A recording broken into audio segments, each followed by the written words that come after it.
Jika bersamamu hidupku lebih berwarna, kenapa aku harus memilih sendiri dan menangis setiap hari?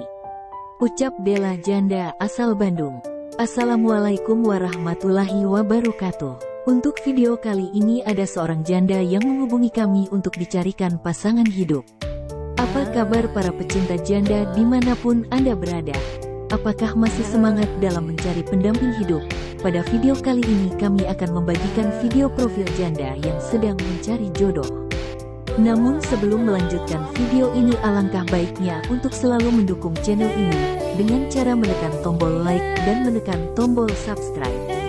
Dan bagi Anda yang sudah menekan tombol subscribe, saya doakan semoga Anda selalu dilancarkan rezekinya dan dimudahkan urusannya, amin Allahumma amin. Perkenalkan, nama lengkapnya Della Saputri, namun sering dipanggil Tante Della.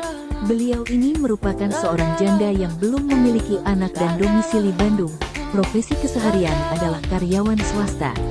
Untuk kriteria suami yang diidamkan oleh beliau, tidak muluk-muluk, yang penting setia dan penyayang.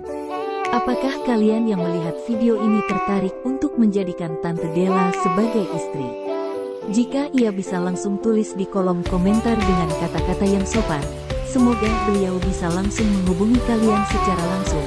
Itu tadi sedikit profil tentang janda kaya dan mempesona tadi. Semoga video ini bermanfaat buat kita semua. Sekian info dari kami. Wassalamualaikum warahmatullahi wabarakatuh.